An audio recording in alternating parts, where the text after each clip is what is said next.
Opa! Hoje vamos falar sobre a formação do eu através da educação sentimental. Como são pontos e elementos que precisam ser desenvolvidos de forma com no mesmo tempo, né? É algo que é retroalimentativo, ou seja, quanto mais eu desenvolvo a minha noção de eu, é, a minha percepção do eu mais eu desenvolvo a educação sentimental, e quanto mais eu desenvolvo a educação sentimental, mais eu também desenvolvo a minha percepção do eu. Além do que, então são dois elementos que acontecem em paralelo, né? Que não devemos negligenciá-los, porque faz parte da nossa construção, né? Enquanto falando em educação, a gente fala disso de forma ampla, né? Algo que já é defendido pelos filósofos da Grécia Antiga, também vai ter uma educação medieval que se volta muito para esse sentido, né? Para esse desenvolvimento específico. O que é que eu quero trazer aqui? A educação sentimental, ela é algo essencial para o desenvolvimento humano como um todo, né? Isso aqui eu já expliquei várias vezes aqui no canal, mas não custa falar, né, de novo. E com a educação sentimental, eu estou trazendo exatamente a mesma ideia, o mesmo conceito que traz o Julian Marias, que fala sobre a espontaneidade, ou seja, as nossas emoções, elas são causadas e são elementos que são muito espontâneos em nós. E justamente por isso, muitas vezes a gente pode ter uma espontânea reação ou uma espontânea busca para coisas que são assim inferiores, né, que dissolvem a nossa própria identidade, né? Que vão, de certa forma, contribuir para o nosso enfraquecimento enquanto moralmente falando, né? Então, temos uma construção, uma formação do ser humano que precisa ser vista de maneira integral, e essa formação deve incluir a educação sentimental. Nos escritos antigos, né, de Platão, que fala muito sobre educação, sobre vários aspectos, ele vai trazer a ideia de ginástica e música, né? Sendo que música para Platão é algo muito amplo e está relacionado com os elementos superiores, né? O cultivo dos elementos superiores da nossa alma. E nesse sentido, a educação sentimental entra aí, e por isso que os mitos são o elemento que primeiro entra, né, na formação dos mais jovens, tá? E justamente por terem essa formação dos mitos, se tem uma espécie de seleção de imagens, né? A memória fica permeada de imagens que vão nos remeter a uma série de elementos importantes, tá? Aí aqui vem algumas coisas que eu preciso explicar. Por quê? Para a formação do eu é necessário ter um senso de identidade muito forte, né? E essa identidade quer dizer o seguinte: se refere a uma espécie de sintonia com algumas coisas. Então, eu na minha vida vou ter uma certa apreciação de algumas coisas e eu não vou ter apreciação por outras coisas, tá? Isso acontece naturalmente, né? Somos diferenciados assim, e daí nossos interesses vão nos diferenciando. Existem existem interesses que são diferentes apenas em número, né? Ou seja, são interesses diferentes dentro de uma mesma esfera de interesses, né? Então, por exemplo, falar de arte, eu vou ter pintura, eu vou ter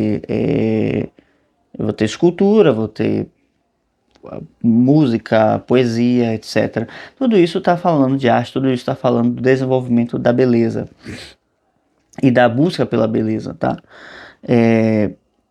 Mas isso não quer dizer automaticamente que um tipo, ou uma ação, ou é, uma, um gênero artístico seja mais importante do que outros, tá? Então, por isso, eles são diferentes apenas em número, né? Porém, às vezes eu faço uma diferença de grau, então há um interesse mais nobre a ser perseguido, tá?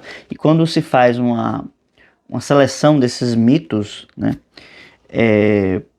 Não exatamente uma seleção, mas quando se faz uma transmissão, né, um desenvolvimento simbólico desses mitos, há nesse momento uma qualificação dos interesses dos nossos das histórias que nós conhecemos em um nível, em um grau diferente, tá? Porque o que acontece?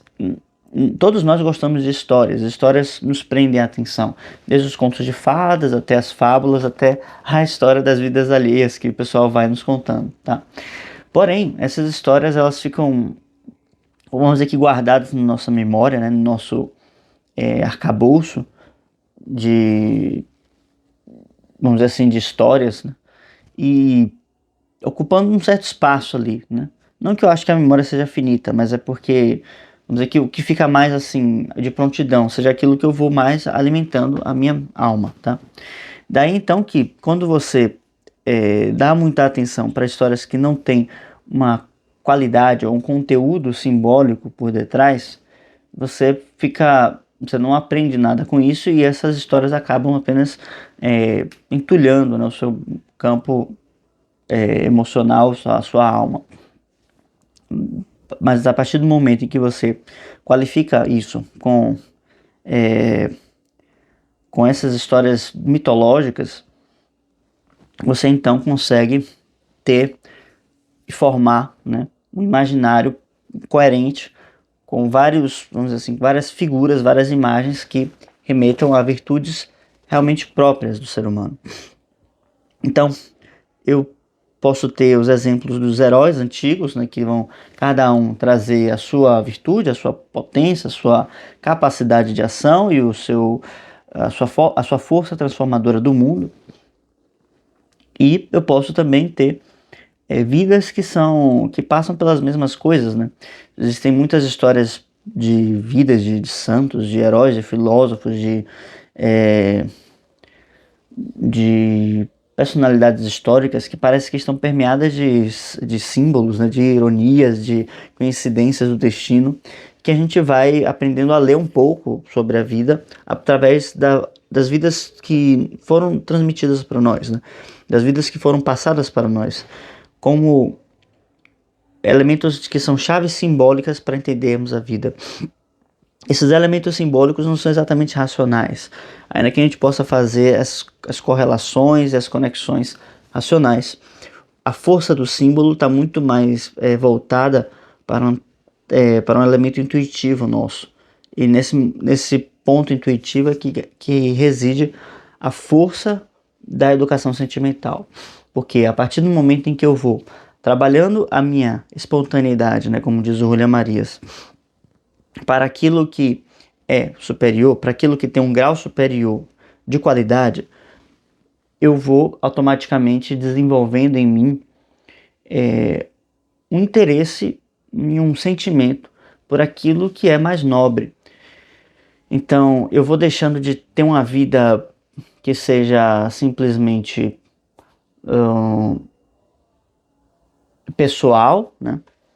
E interesses que sejam simplesmente pessoais, para buscar interesses que são agora universais, interesses que são de um nível superior de consciência.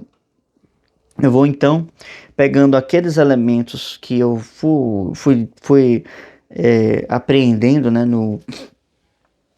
na alimentação simbólica, né, que eu vou formando a pessoa, ou que eu vá me autoformando. Então agora eu vou meio que introjetando isso em minha vida no momento em que eu começo a construir os meus interesses ou a minha espontaneidade para essas mesmas virtudes, para essas mesmas para esses mesmos impulsos que essas histórias, essas imagens, essas figuras, essa arte me gerou. Daí então que é o seguinte, hoje a gente não tem tanta aproximação com os elementos simbólicos antigos, né? E nós pouco sabemos sobre construir um verso belo ou extrair uma beleza de uma situação ordinária que nós tivemos na vida, ainda que ela esteja lá, né? Porque a beleza é um fator que está sempre presente em todas as coisas, que está sempre presente na vida de todas as pessoas, ainda que possa não parecer, tá? Inclusive, caso você tenha interesse no meu clube do livro, o link vai ficar aqui na descrição. chama a gente lá no WhatsApp que a gente faz a sua inscrição, tá bem? Então, a beleza ela precisa ser extraída dos elementos do cotidiano, ela pode ser extraída dos elementos do cotidiano, mas para isso é necessário ter uma espontaneidade educada, uma espontaneidade que se volte para as coisas naturais, para as coisas simples e que tenha um sentimento por aquilo que é mais elevado. Porque quando isso acontece, a gente se afasta da vida fácil que muitas vezes somos incentivados a desenvolver ou a levar e buscamos uma vida que é coerente com o ser humano, com um herói, com um grande, vamos dizer assim, com um grande cidadão, no conceito platônico da palavra, tá? Então, assim, nesse caso, a gente se volta para os poemas, né, não precisa ser muito antigos, mas podem ser também, por que não, né? Então a gente se volta para um Cruz de Souza, Olavo Bilac, Manuel Bandeira, Luiz de Camões, para que a gente possa ter, através das palavras deles, palavras que representem o nosso mundo interior, que representem o nosso mundo emocional. Em outras palavras, né, em outro ponto de vista, né, a formação, o entendimento dessa educação sentimental, ela passa muito pelo entendimento do que é a linguagem. Quanto mais a gente vai formando a nossa linguagem de maneira mais clara, que se mostre para nós de forma mais, como é que eu posso dizer, coesa, verdadeira, ou mais perfeita, né? No sentido de estar terminada, mais a nossa educação sentimental está bem estruturada, porque as palavras elas existem para designar elementos do mundo, né? Seja esses elementos algo que habita o nosso mundo interior, seja esses elementos algo que habita o mundo exterior. Até porque quando nós utilizamos ou desenvolvemos a linguagem, o que fazemos grande parte das vezes é pegar um elemento do mundo exterior para que a gente possa falar sobre o nosso mundo interior. Então, e assim começa a se construir o que eu chamo de ponte, né? Que é essa ponte que a linguagem faz entre o mundo interior e o mundo exterior. Sabendo sempre que a linguagem vai ser uma ferramenta que se desenvolve para que possamos expressar o nosso pensamento. Mas não somente isso, né? Todas essas palavras que nós falamos a qualquer momento do dia, em qualquer situação, elas são carregadas de um fundo emocional, perceptivelmente ou não, tá? Então, tudo isso que eu estou colocando vai fazer com que o nosso sentido de eu se esclareça, se desenvolva, se torne mais perceptível, mas não simplesmente mais perceptível, ele vai se construindo através da sua manifestação, porque quando a gente vai desenvolvendo um interesse por aquilo que é mais virtuoso, por aquilo que é mais nobre, o sentido do eu, ele começa a se atrelar para essas coisas, tá? Porque vamos lá, olha só. Agora a coisa começa a ficar complicada um pouco, eu acho. Que é o seguinte: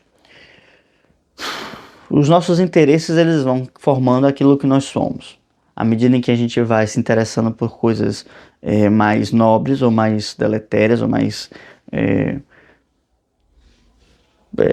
fugazes, menos transcendentes, a gente vai ficando mais capaz, mais virtuoso, ou vai ficando também mais vicioso, né? Uma pessoa cheio de manias, cheio de vícios, cheio de fragilidades, tá? Porque a virtude nos fortalece, o vício nos debilita.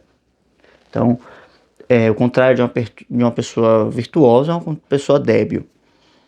Se nossos interesses estão voltados para os vícios, a debilidade começa a se instaurar em nós. A gente não consegue ter muita força para construir os elementos que nós queremos desenvolver dentro da nossa vida. Então, Só que o que acontece? Existe o eu que nós construímos enquanto uma espécie de espelho, ou uma espécie de imagem que a gente vai tomando do mundo. Esse eu, ele se compõe de uma série de coisas, né? Quase como uma média, né, das 5 pessoas que você mais conhece, com a média daquelas imagens que eu falei lá no começo. Como se eu faço uma educação sentimental bem desenvolvida, eu vou aos poucos desenvolvendo espaços corretos para cada uma dessas coisas. Então, eu vou ter o meu modelo de amor, o meu modelo de coragem, o meu modelo de confiança, o meu modelo de sabedoria.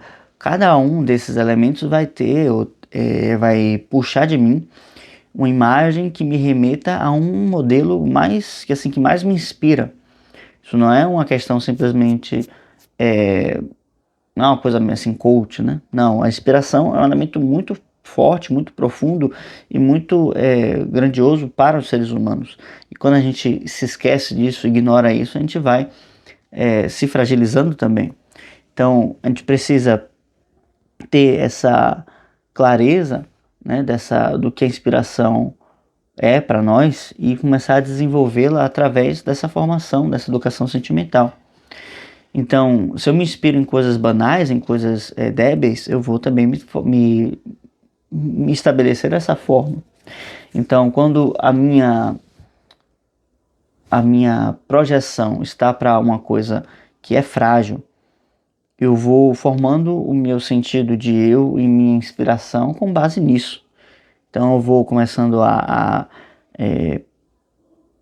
usar drogas, vou começando a achar admirável pessoas que não tem nenhum valor específico, né, mas que, sei lá, por alguma razão tem muito dinheiro, ou tem uma certa influência, né, e essas coisas todas, né, essa influência, o dinheiro, esse poder material, ele não é nem bem nem mal em si mesmo, né, mas ele deve vir acompanhado de virtudes que sejam virtudes espirituais, tá? Senão, do contrário, eles são elementos que podem potencializar a nossa derrocada, vamos dizer assim. É porque estamos construindo o nosso sentido de eu, o nosso sentido de unidade em cima de coisas baixas. Então, assim, quando. É, desculpe. Quando eu tenho um horizonte emocional, sentimental em voga, eu vou na direção desse horizonte. E é o meu desejo, né? O meu desejo é ser como aquele meu horizonte sentimental.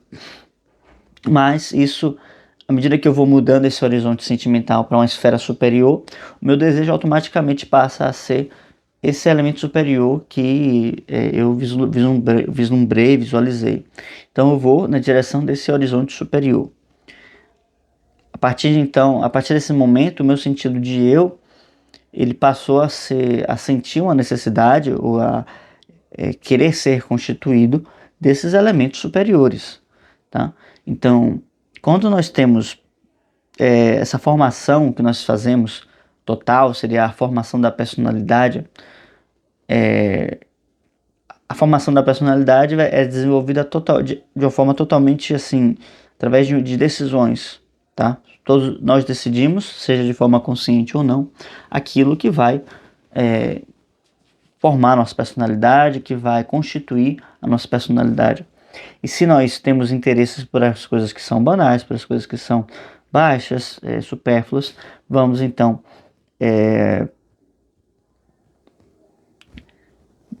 nos aproximando desses elementos e vamos cada vez mais nos perdendo nesse processo.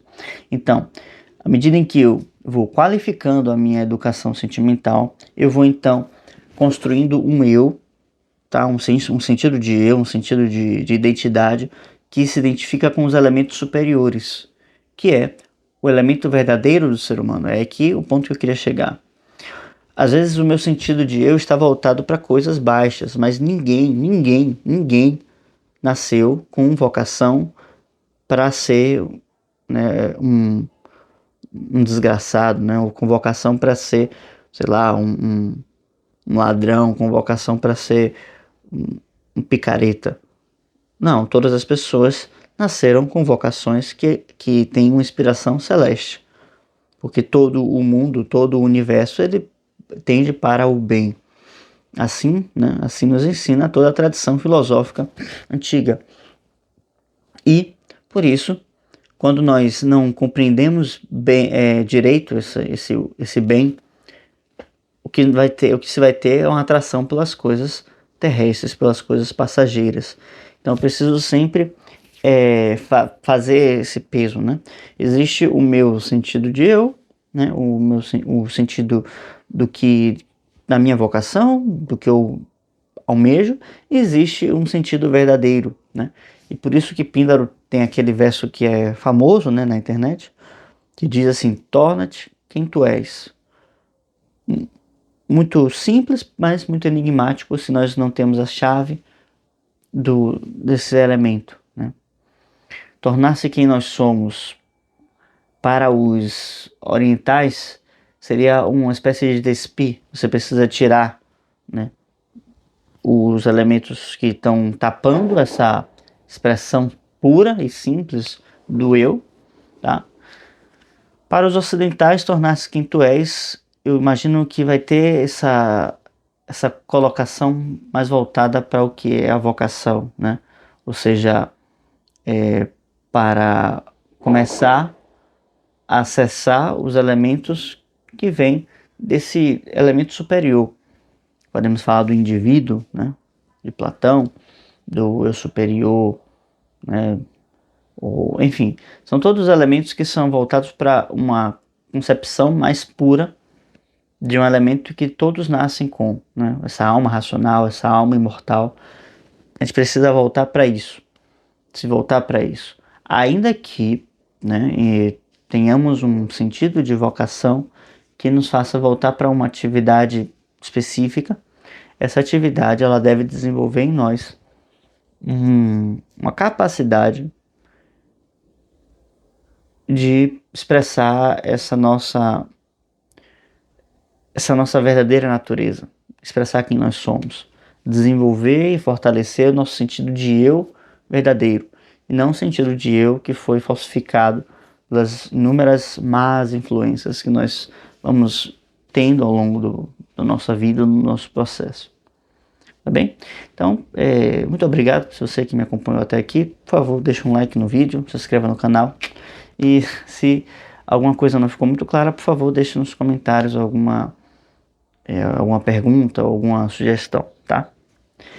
Vamos ficando por aqui e até a próxima.